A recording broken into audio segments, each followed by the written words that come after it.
दत्तात्रेय जी के जन्म प्रसंग में एक पतिव्रता ब्राह्मणी तथा अनसुया जी का चरित्र। पिता बोले, बेटा, तुमने अत्यंत हेय संसार के व्यवस्थित स्वरूप का वर्णन किया, जो घटी यंत्र की भांति निरंतर आवागमनशील और प्रवाह रूप से अविनाशी है। इस प्रकार मैंने इसके स्वरूप को भली भांति समझ लिया है। ऐसी स्थिति में अब मुझे क्या करना चाहिए, यह बताओ। पुत्र ने कहा, पिताजी, यदि आप शंका छोड़कर मेरे वचनों में पूर्ण श्रद्धा रखते हैं तो मेरी राय यह है कि आप गृहस्थाश्रम का परित्याग करके वानप्रस्थ के नियमों का पालन कीजिए। वानप्रस्थ आश्रम के कर्तव्य का भली भांति अनुष्ठान करके फिर आहवनीय आदि अग्नियों का संग्रह भी छोड़ दीजिए और आत्मा को आत्मा में लगाकर द्वंद्व रहित एवं परिग्रह शून्य हो जाइए। एकांत में रहते हुए अपने मन को वश में कीजिए और आलस्य छोड़कर भिक्षु का जीवन व्यतीत कीजिए। संन्यास आश्रम में योग परायण होकर बाह्य विषयों के संपर्क से अलग हो जाइए। इससे आपको उस योग की प्राप्ति होगी जो दुख संयोग को दूर करने की औषधि, मोक्ष का साधन, तुलना रहित, अनिर्वचनीय एवं असंग है और जिसका संयोग प्राप्त होने पर आपको फिर संसारी जीवों के संपर्क में नहीं आना पड़ेगा। पिता बोले, बेटा, अब तुम मुझे मोक्ष के साधन भूत उस उत्तम योग का उपदेश दो जिससे मैं फिर संसारी जीवों के संपर्क में आकर ऐसा दुख न उठाऊं। यद्यपि आत्मा स्वभावतः सब प्रकार के योग से रहित है, तो भी जिस योग में आसक्त होने पर मेरे आत्मा का सांसारिक बंधनों से योग न हो, उसी योग को इस समय मुझे बताओ। संसार रूपी सूर्य के प्रचंड ताप की पीड़ा से मेरे शरीर और मन दोनों सूख रहे हैं। तुम ब्रह्म ज्ञान रूपी जल की शीतलता से युक्त अपने वचन रूपी सलील से इन्हें सींच दो। मुझे अविद्या रूपी काले नाग ने डस लिया है, मैं उसके विष से पीड़ित होकर मर रहा हूँ। तुम अपने वचनामृत से मुझे पुनः जीवित कर दो। मैं स्त्री पुत्र, घर द्वार, खेती बाड़ी की ममता रूपी बेड़ी में जकड़ा जाकर कष्ट पा रहा हूँ। तुम प्रिय एवं उत्तम भाव से युक्त विज्ञान द्वारा इस बंधन को खोलकर मुझे शीघ्र मुक्त करो। पुत्र ने कहा, पिताजी, पूर्व काल में परम बुद्धिमान दत्तात्रेय जी ने राजा अलर्क को उनके पूछने पर जिस योग का भली भांति विस्तार पूर्वक उपदेश किया था, वही आपको बता रहा हूँ, सुनिए। पिता बोले, दत्तात्रेय जी किसके पुत्र थे? उन्होंने किस प्रकार योग का उपदेश किया था? और महाभाग अलर्क कौन थे जिन्होंने योग के विषय में प्रश्न किया था? पुत्र ने कहा, प्रतिष्ठानपुर में एक कौशिक नाम के ब्राह्मण थे। वह पूर्व जन्म में किए हुए पापों के कारण कोढ़ के रोग से व्याकुल रहने लगे थे। ऐसे घृणित रोग से युक्त होने पर भी उसे उसकी पत्नी देवता की भांति पूजती थी। वह अपने पति के पैरों में तेल मलती, उसका शरीर दबाती, अपने हाथ से उसे नहलाती, कपड़े पहनाती और भोजन कराती थी। इतना ही नहीं, उसके थूक, खंखार, मलमूत्र और रक्त भी वह स्वयं ही धोकर साफ करती थी। वह एकांत में भी पति की सेवा करती और उसे मीठी वाणी से प्रसन्न रखती थी। इस प्रकार अत्यंत विनीत भाव से वह सदा अपने स्वामी की पूजा किया करती। तो भी अधिक क्रोधी स्वभाव होने के कारण वह निष्ठुर प्रायः अपनी पत्नी को फटकारता ही रहता था। इतने पर भी वह उसके पैरों में पड़ती और उसे देवता के समान समझती थी। यद्यपि उसका शरीर अत्यंत घृणा के योग्य था, तो भी वह साध्वी उसे सबसे श्रेष्ठ मानती थी। कौशिक से चला फिरा नहीं जाता था, तो भी एक दिन उसने अपनी पत्नी से कहा, धर्मज्ञ, उस दिन मैंने घर पर बैठे बैठे ही सड़क पर जिस वैश्या को जाते देखा था, उसके घर में आज मुझे ले चलो, मुझे उससे मिला दो। वही मेरे हृदय में बसी हुई है। जब से मैंने उसे देखा है, तब से वह मेरे मन से दूर नहीं होती। यदि वह आज मेरा आलिंगन नहीं करेगी, तो कल तुम मुझे मरा हुआ देखोगी। मनुष्यों के लिए कामदेव प्रायः टेढ़ा होता है। उस वेश्या को बहुत लोग चाहते हैं और मुझमें उसके पास तक जाने की शक्ति नहीं है, इसलिए आज मुझे बड़ा संकट प्रतीत होता है। अपने कामातुर स्वामी का यह वचन सुनकर उत्तम कुल में उत्पन्न हुई इस परम सौभाग्यशालिनी पतिव्रता पत्नी ने अपनी कमर खूब कस ली और अधिक शुल्क लेकर पति को कंधे पर चढ़ा लिया। फिर धीरे धीरे वैश्या के घर की ओर प्रस्थान किया। रात्रि का समय था, आकाश मेघों से आच्छादन हो रहा था, केवल बिजली के चमकने से मार्ग दिखाई दे जाता था। ऐसी बेला में वह ब्राह्मणी अपने पति का अभीष्ट साधन करने के लिए राजमार्ग से चली जा रही थी। मार्ग में सूली थी, जिसके ऊपर चोर न होते हुए भी चोर के संदेह से मांडव्य नामक ब्राह्मण को चढ़ा दिया गया था। वे दुख से आतुर हो रहे थे। कौशिक पत्नी के कंधे पर बैठा था। उस अंधकार में देख न सकने के कारण उसने अपने पैरों से छू कर सूली को हिला दिया। इससे कुपित होकर मांडव्य ने कहा, जिसने पैर से हिलाकर मुझे इस कष्ट की दशा में पहुंचा दिया और मुझे अत्यंत दुखी कर दिया, वह पापात्मा नराधम सूर्योदय होने पर विवश हो निस्संदेह अपने प्राणों से हाथ धो बैठेगा। सूर्य का दर्शन होते ही उसका विनाश हो जाएगा। इस अत्यंत दारुण शाप को सुनकर उसकी पत्नी व्यथित होकर बोली, अब सूर्य का उदय ही नहीं होगा। तदनंतर सूर्योदय न होने के कारण बराबर रात ही रहने लगी। कितने ही दिनों के बराबर समय रात भर में ही बीत गया। इससे देवताओं को बड़ा भय हुआ। वे सोचने लगे, स्वाध्याय, वषटकार, स्वधा तथा स्वाहा से रहित होकर यह सारा जगत नष्ट हुए बिना कैसे रह सकता है। दिन रात की व्यवस्था हुए बिना मास और ऋतु का भी लोप हो जाएगा। उनके लोप होने से दक्षिणायन और उत्तरायण का भी ज्ञान नहीं होगा।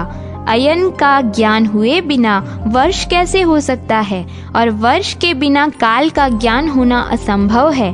पतिव्रता के वचन से सूर्य का उदय ही नहीं होता। उसके बिना स्नान, दान आदि क्रियाएं बंद हो गई हैं।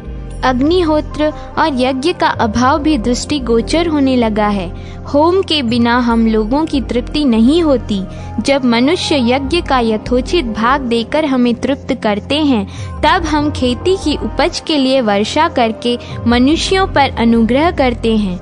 नया अन्न पैदा होने पर मनुष्य फिर हमारे लिए यज्ञ करते हैं, और हम लोग यज्ञादि द्वारा पूजित होने पर उन्हें मनोवांछित भोग प्रदान करते हैं। हम नीचे की ओर वर्षा करते हैं और मनुष्य ऊपर की ओर। हम जल की वर्षा से मनुष्यों को और मनुष्य हविष्य की वर्षा से हम लोगों को तृप्त करते हैं।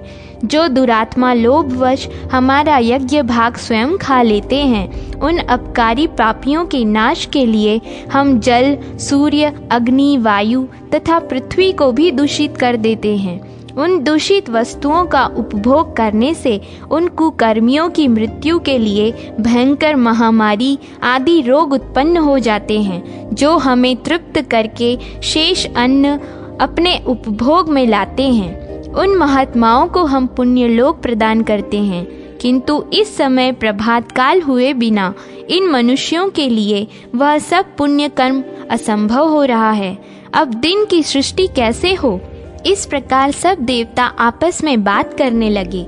यज्ञों के विनाश की आशंका से वहां एकत्रित हुए देवताओं के वचन सुनकर प्रजापति ब्रह्मा जी ने कहा, पतिव्रता के महात्म्य से इस समय सूर्य का उदय नहीं हो रहा है, और सूर्योदय न होने से मनुष्यों तथा तुम देवताओं की भी हानि है। अतः तुम लोग महर्षि अत्रि की पतिव्रता पत्नी तपस्विनी अनसुया के पास जाओ और सूर्योदय की कामना से उन्हें प्रसन्न करो। तब देवताओं ने जाकर अनसुया जी को प्रसन्न किया। वे बोली, तुम क्या चाहते हो, बतलाओ।